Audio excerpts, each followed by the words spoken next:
am not an inquisitive woman. But when, in the middle of a certain warm night in September, I heard a carriage draw up at the adjoining house and stop, I could not resist the temptation of leaving my bed and taking a peep through the curtains of my window. First, because the house was empty, or supposed to be so, the family still being, as I had every reason to believe, in Europe; and secondly, because, not being inquisitive, I often miss in my lonely and single life much that it would be both interesting and profitable for me to know.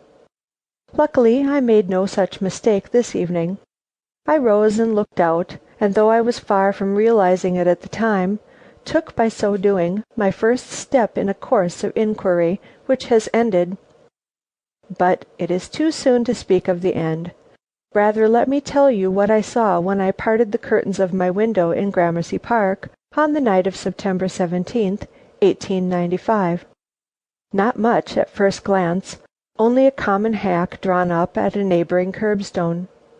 The lamp which is supposed to light our part of the block is some rods away on the opposite side of the street, so that I obtained but a shadowy glimpse of a young man and woman standing below me on the pavement. I could see, however, that the woman and not the man was putting money into the driver's hand. The next moment they were on the stoop of this long closed house, and the coach rolled off. It was dark, as I have said, and I did not recognize the young people, at least their figures were not familiar to me.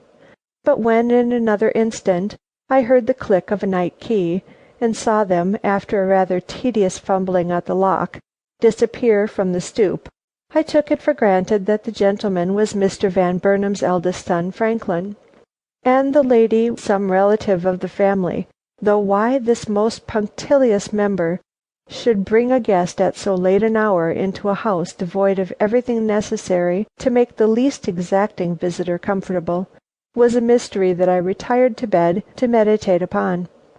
I did not succeed in solving it, however, and after some 10 minutes had elapsed, I was settling myself again to sleep, when I was re-aroused by a fresh sound from the quarter mentioned.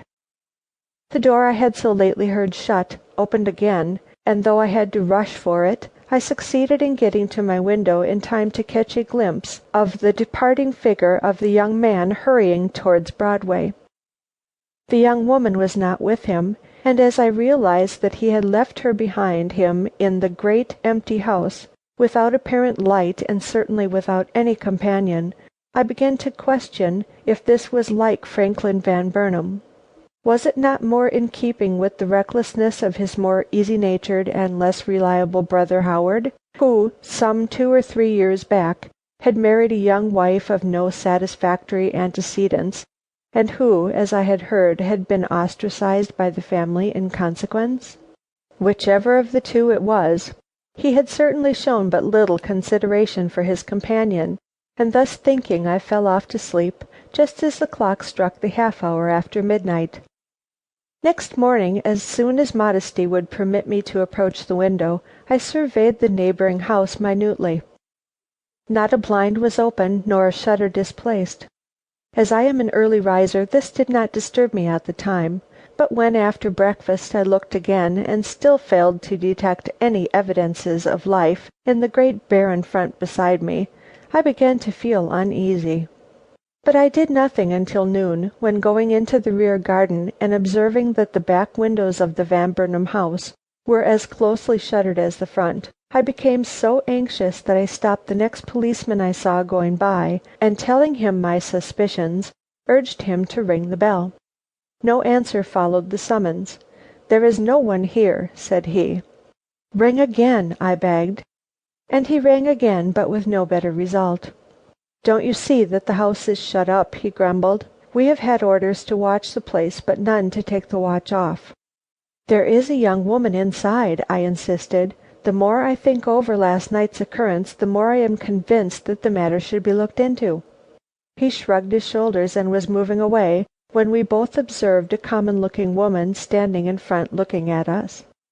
She had a bundle in her hand, and her face, unnaturally ruddy though it was, had a scared look which was all the more remarkable from the fact that it was one of those wooden-like countenances which under ordinary circumstances